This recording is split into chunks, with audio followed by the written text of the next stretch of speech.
everyone knew Nora. The voice, the stage presence, the woman who could silence a crowd with a single note. But what most people don't know is that one night, one phone call ended her entire career. This wasn't a concert, it wasn't a festival, it was supposed to be a simple wedding performance. Instead, it became the last night Nora ever sang.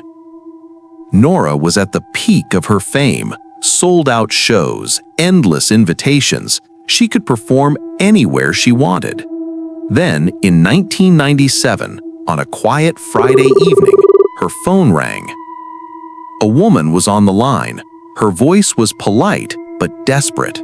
She begged Nora to perform at her daughter's wedding, a private event, one night only. Nora tried to refuse. It was her day off. Her band wasn't ready. But the woman insisted. She loves you. If you don't come, you'll break her heart. Against her better judgment, Nora agreed. That night, Nora and her band arrived at the address, a massive mansion glowing with lights. From the outside, it looked alive, bright, celebratory. But the moment they stepped inside, something felt wrong. The guests were everywhere, too many of them.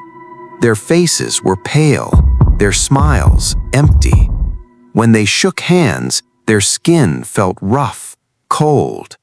Emma, one of the band members, leaned in and whispered, "Nora, something's wrong here."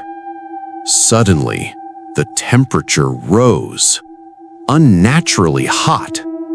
But Nora shook it off. They were here to perform. Scene 2, the wedding hall, 3:30 to 5. The wedding hall was enormous. Decorations everywhere, tables overflowing with food. But something was off. The food was only meat, nothing else. The groom sat perfectly still, not smiling, not blinking. And the bride, she wore a black dress, covered in strange gemstones. She didn't move. She didn't react. It was as if the couple weren't really there. Nora began her first performance. As she sang, the guests started moving, not dancing, convulsing. Their voices rose, louder than the band. Too loud. Their voices rose, louder than the band. Too loud. After the first set, Nora felt dizzy, exhausted. She needed air.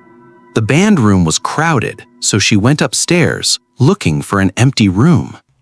The second floor was abandoned, dust everywhere, cracked walls. A door stood open.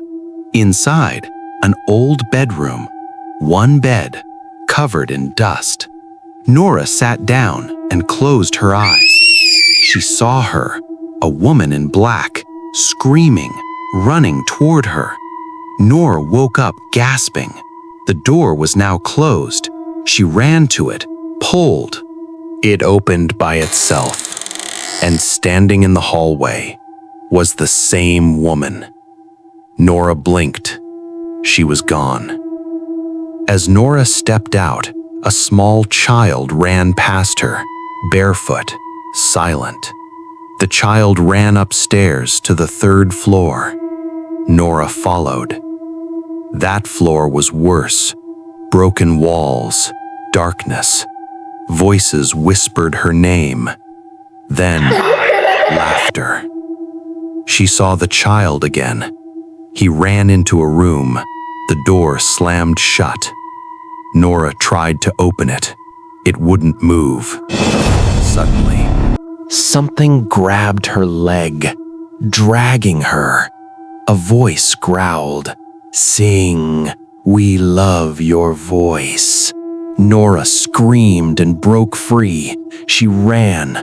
Back downstairs, the band was panicking. Emma was crying. She said she went upstairs to look for Nora and found nothing but empty floors. Then, a figure stepped out of the wall, not walking, emerging. It had glowing eyes, no face, just a shape. It stood inches from her, watching. Another man appeared and shouted at her, "Never come up here again." Emma knew then this house wasn't human. Nora understood. They wouldn't be allowed to leave unless the night ended. She told the band, "We play until dawn." The second performance began at midnight. The guests multiplied. They ate violently, danced wildly. Women spun so fast, their dresses lifted. Their legs weren't human. The band stopped singing. Only instruments remained. Emma collapsed, unconscious. Still, the guests danced harder. Then, a sound echoed. Everything froze. The guests stopped. Lights went out. Complete darkness. Nora grabbed her band. They ran out of the house. Into the night. They didn't stop until they were far away. A man passing by recognized Nora. When they told him about the wedding, he froze. That mansion had been abandoned for years. No people, no weddings. They went back. The house was ruined, dark, empty. No lights, no music, nothing. Nora never performed again, and some say that house still appears, waiting for music and the wrong singer. What would you do if you received a call to perform in a place that shouldn't exist?